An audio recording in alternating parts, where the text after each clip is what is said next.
Last time, I gave these humble decks a serious tune-up as we took on Friend and Rising Sealed Only Star Professor's Research.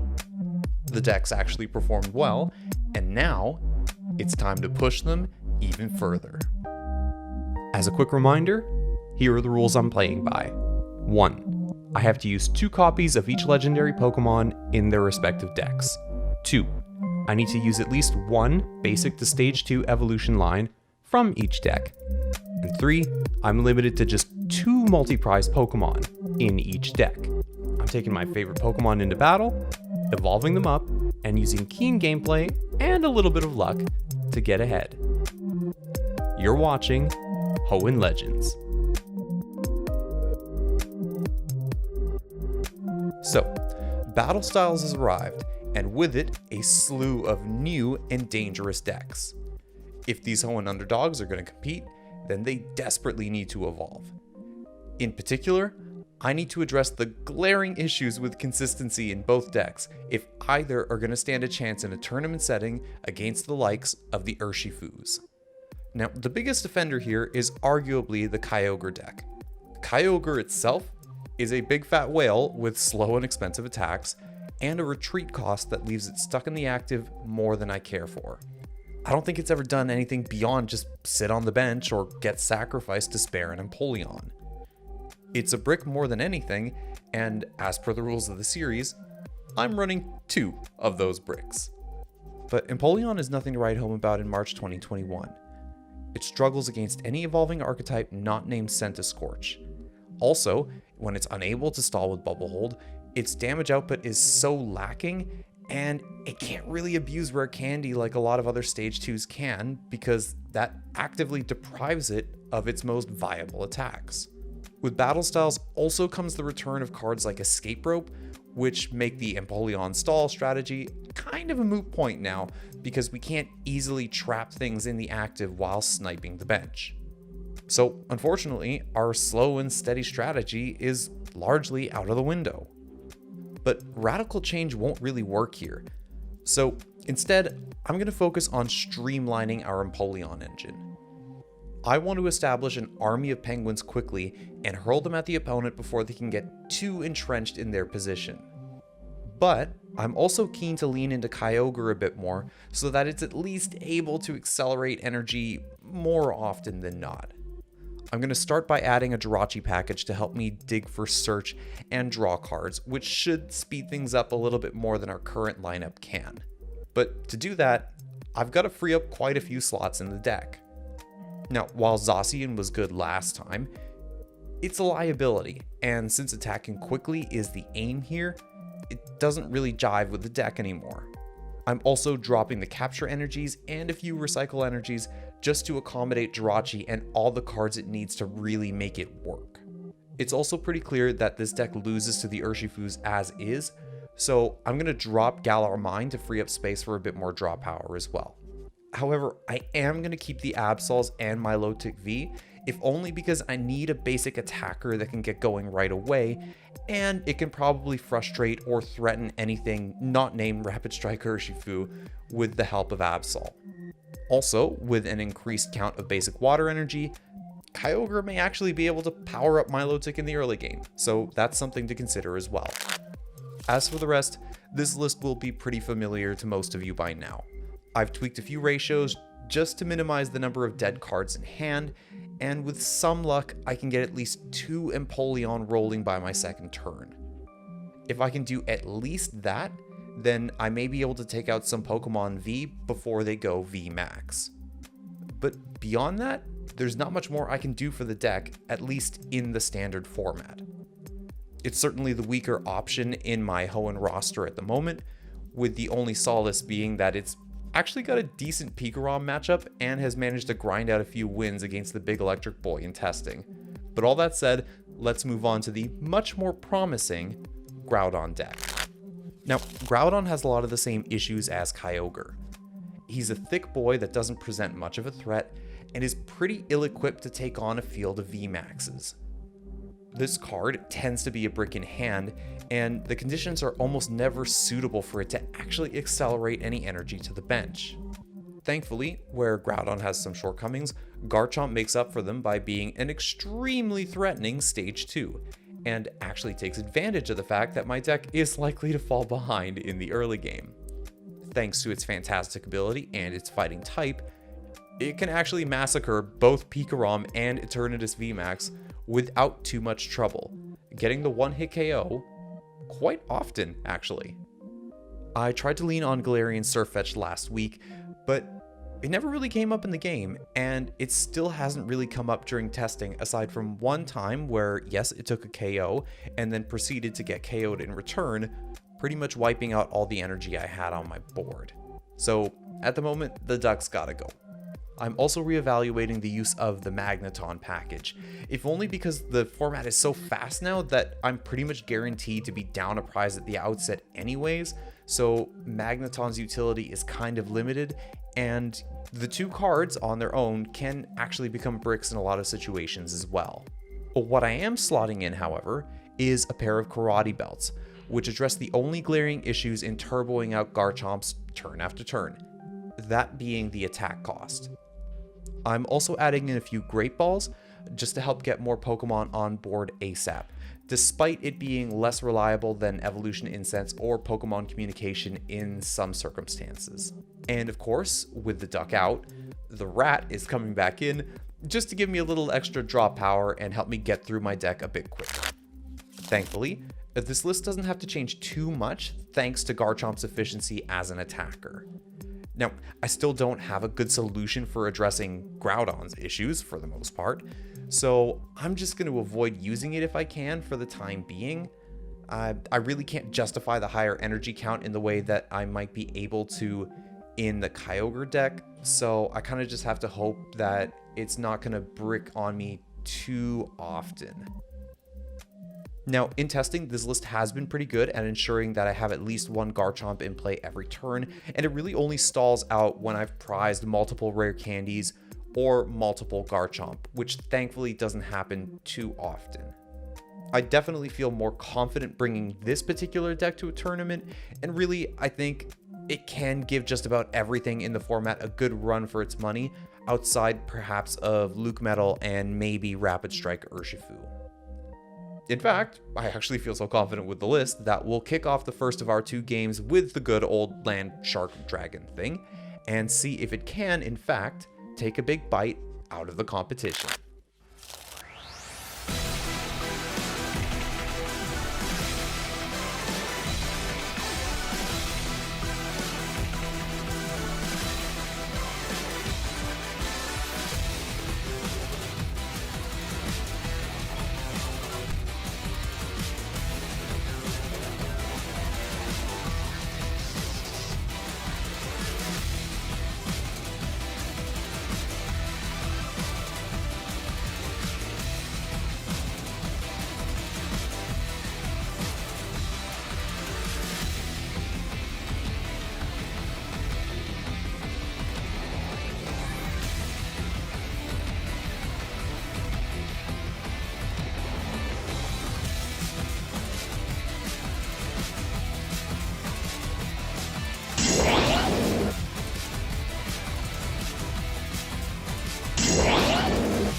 Well, I think it's fair to say that those were two very surprising games, although for extremely different reasons.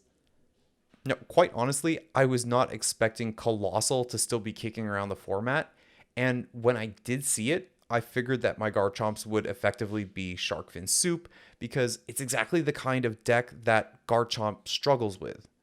Like, one of the reasons I'd mentioned Luke Metal as a bad matchup is just because I don't have enough power, funny enough, to take KOs right away, and they can just patiently build up their board, reducing damage output to the point where really I'm just floundering about, and then slowly but surely they win the game. Colossal is likewise equipped to sponge damage, heal it off, and just steamroll toward the win. But in this case, I guess my opponent couldn't really get what they needed in terms of healing or pivoting about, because I was able to chunk the opposing VMAX enough times to take one off the board, leaving a tasty snack like the Dene on the board to finish everything up with. Which was really nice, because if I had to go through two VMAXs, it's pretty doubtful I would have won that game. As for the clash between Crobat, VMAX, and my Empoleons, I think it was actually a tale of two very similar decks coming together and floundering for the exact same reason. Crobat VMAX is largely built to frustrate and stall out decks built around Vs and GXs, while Empoleon is basically out there to counter big basics. But neither deck was against its ideal matchup, which means that there wasn't really much to do for most of the game.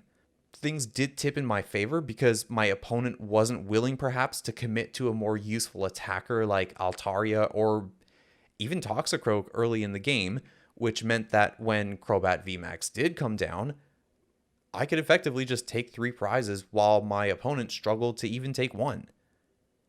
Also, Altaria and the dolls can't really wall Empoleon in the way they would be able to wall something like Pikarom, for example, because Empoleon has the means to get around them and snipe the bench. Also, Crobat VMAX plays so many evolution pieces that it was easier for my opponent to brick, kind of like my Empoleon deck often does. And, that's to say nothing about the fact that Crobat VMAX only has 300 HP, which is extremely low for a VMAX. That's just 3 bench snipes to get it off the board, whereas Eternatus would take something like 4. And let's be honest, if I have to, snipe the bench 4 times, Eternatus is KOing 4 of my Empoleon. So in this particular case, it just came down to me getting my attackers rolling while my opponent wasn't able to establish their win condition until it was just too late. Now, quite honestly, if Empoleon had run up against almost any other meta deck not starring Reshizard or Centiskorch, it probably would have lost, but hey, it was still an interesting game, and a win is a win. So hey, it's not total junk yet. Now, looking ahead, I am desperately hoping that the situation continues to improve in Canada because I really want to try out one of these decks IRL. After all this time, I still haven't had the pleasure of playing across the table from an actual human being using the actual cards I've been collecting. Also, I just generally want to see if the new Battle Styles cards can do anything for my juiced up theme decks, but in both cases, it's a bit of a waiting game because for some reason my Battle Styles pre-release stuff never arrived. But anyway, to be honest, looking ahead, I do think that this series is just about ready to end anyway.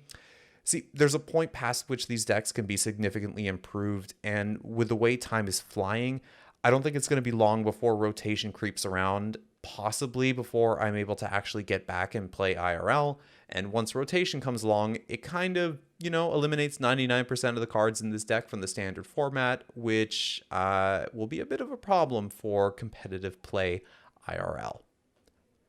So, my plan right now is to wrap up Hoenn Legends with just one more episode.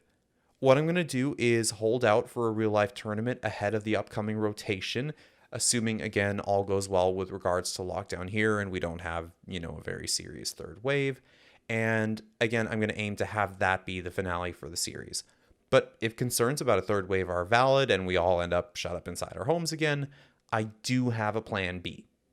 One of my LGSs has started hosting online locals, And I think that would be a more exciting way to finish up than just doing one of the bog standard best of 3 tournaments in the actual Pokemon trading card game client. So, I'm going to wait to see how things pan out, and then one way or another, we should have a very interesting finale. And with that, we'll wrap up this installment of Hoenn Legends. If you enjoyed the show, make sure to like the video, leave a comment, and subscribe if you haven't already. And hey, if you've got any suggestions about battle style cards that I could, get to help these 2 decks get ready for their big finish, definitely let me know in the comments section below. I've only managed to get my hands on 2 blister packs, and I pulled nothing. So if there are any interesting cards that I should keep my eye out for, yeah, I really want to know. I'm getting desperate to the point where I might just pay the premium and buy the singles because, I just want to get those cards, man. But anyway, before I go and rant, I'm going to call it a night. That's all for now, everyone. And until next time, take it easy.